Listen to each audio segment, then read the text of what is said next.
Dans un petit village baigné de soleil et entouré de rivières scintillantes, une femme nommée Olu portait un enfant qui tardait à venir au monde.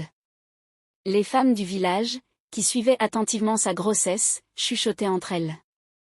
11 mois. C'est trop long. Cet enfant doit être spécial ou maudit. Mais Olu ne prêta pas attention aux murmures. Chaque soir, elle parlait doucement à son ventre arrondi. Mon enfant, prends tout le temps qu'il te faut. Je t'attendrai. Son mari, Okeke, était un homme bon, mais il ne pouvait cacher son inquiétude. Il consultait les guérisseurs et les anciens du village. Est-ce un signe des dieux? Un présage de malheur? Les anciens, après avoir jeté des cauris pour lire le destin, secouèrent la tête. L'enfant viendra quand il sera prêt. Il a un destin que nous ne comprenons pas encore. Puis, une nuit d'orage, alors que le vent soufflait comme un esprit en colère, Olu sentit enfin les premières douleurs de l'accouchement. La maison était éclairée par la lueur des éclairs, et la pluie frappait bruyamment le toit de chaume.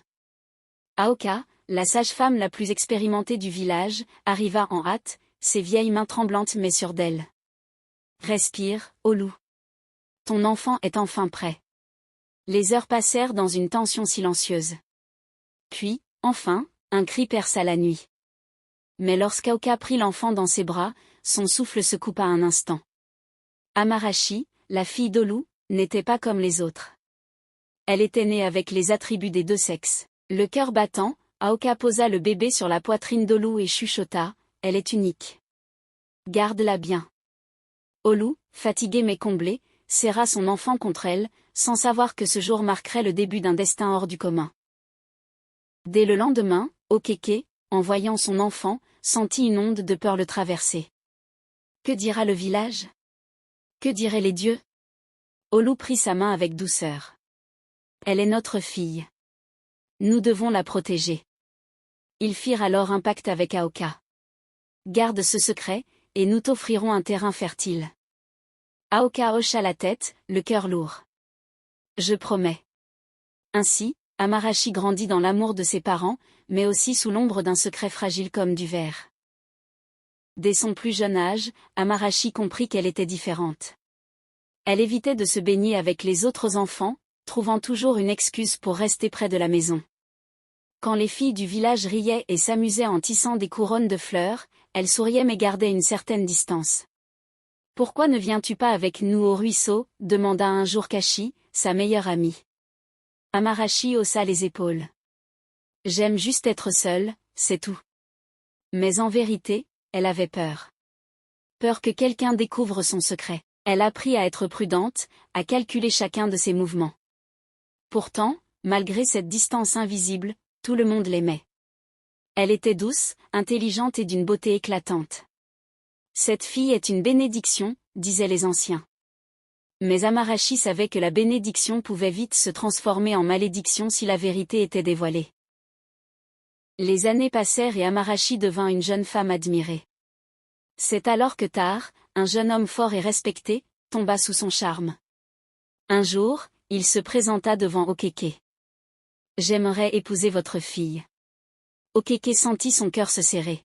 « Es-tu sûr? L'amour est un engagement sérieux. » Tar sourit. « Je l'aime plus que tout. » Un mariage somptueux fut organisé. Mais Amarachi, bien que rayonnante ce jour-là, sentait une peur grandir en elle. Elle aimait Tar, mais elle savait qu'elle ne pourrait pas éternellement cacher la vérité. Chaque nuit, Tar tentait de se rapprocher d'elle, mais Amarachi trouvait toujours une excuse. « Pas encore, mon amour, attendons. » Mais l'attente devint suspecte. Tar, blessé, en parla aux anciens du village. « Il y a un secret que je ne comprends pas. » Le murmure devint une rumeur. Puis, un jour, Amarachi se confia à Kashi. « Je suis née différente. » Kashi, bouleversé, jura de ne rien dire. Mais le secret était trop lourd, et bientôt, tout le village fut au courant. Les regards changèrent. Amarachi, autrefois adoré, fut rejeté. Même Tar s'éloigna, blessé de ne pas avoir été mis dans la confidence. Brisé, Amarachi s'exila, trouvant refuge dans une cabane solitaire, loin du monde. Peu après, une grande sécheresse frappa le village. Les récoltes mouraient, et le bétail périssait. Désespérés, les anciens consultèrent l'oracle. Seule une femme pure peut sauver le village. Aucune jeune fille n'était digne. Mais alors, quelqu'un murmura, Amarachi. Les anciens allèrent la voir. Le village a besoin de toi. Amarachi, malgré tout ce qu'elle avait subi, accepta. Sur la falaise sacrée, elle chanta une prière aux dieux. Puis, un éclair la frappa, et tout devint noir. Quand elle se réveilla, Amarachi sentit quelque chose de différent. Son corps avait changé. Elle était désormais une femme comme les autres. Après le miracle sur la falaise sacrée, Amarachi rentra au village sous les acclamations.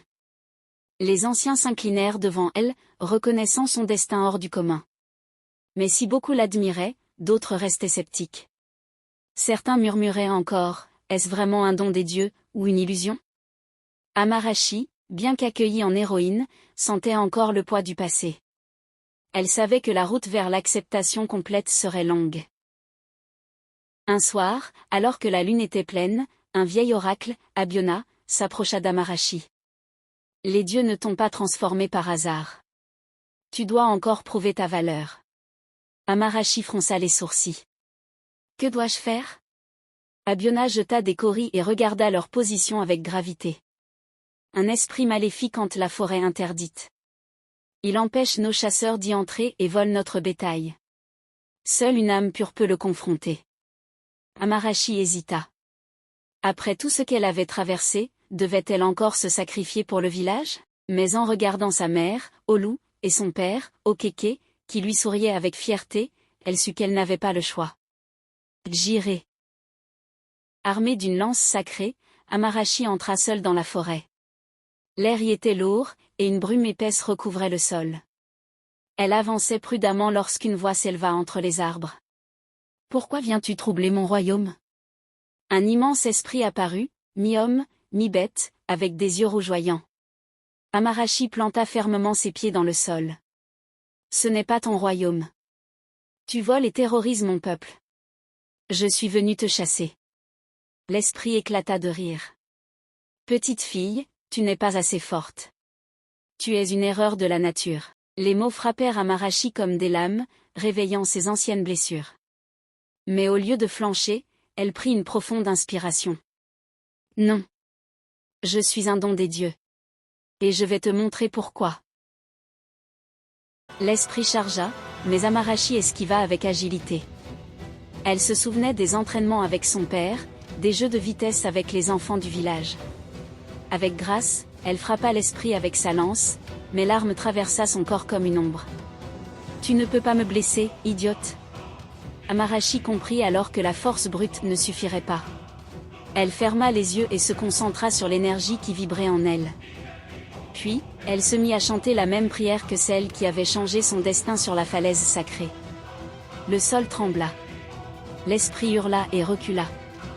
Non. C'est impossible. Amarachi ouvrit les yeux et vit que son corps brillait d'une lumière dorée. Une force inconnue l'habitait.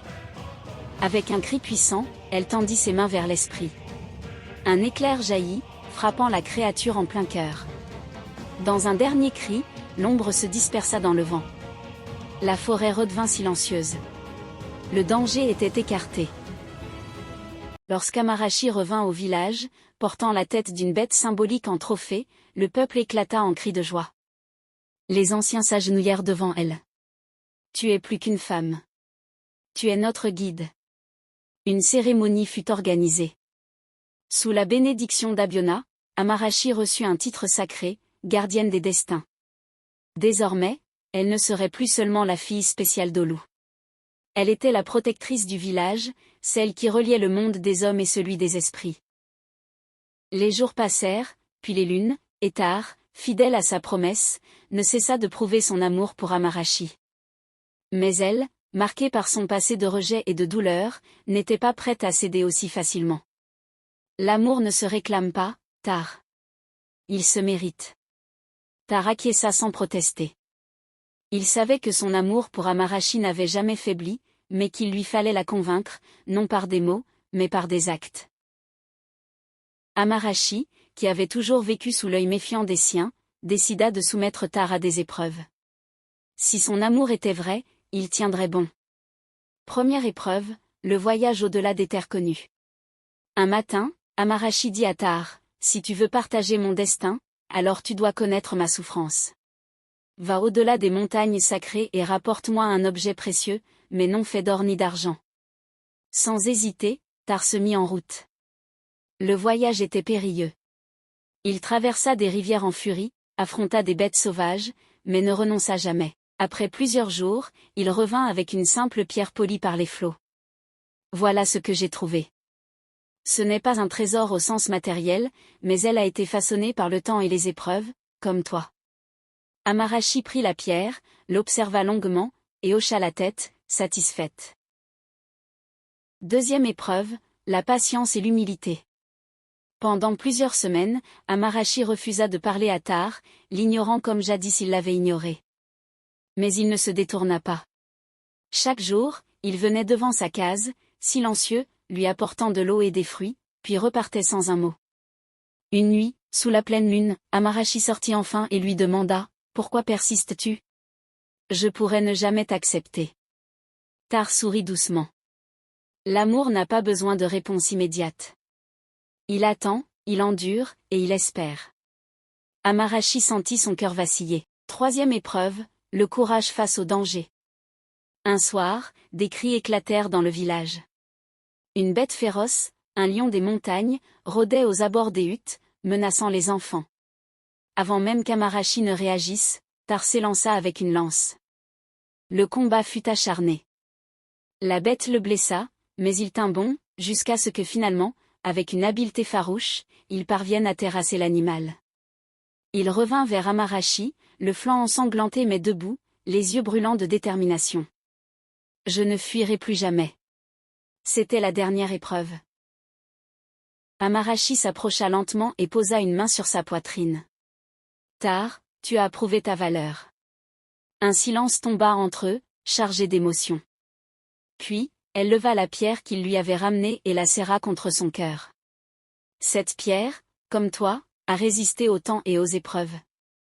Si les dieux t'ont permis de revenir vers moi, alors je n'irai pas contre leur volonté. » Les anciens, témoins de leur amour éprouvé par les épreuves, bénirent enfin leur union.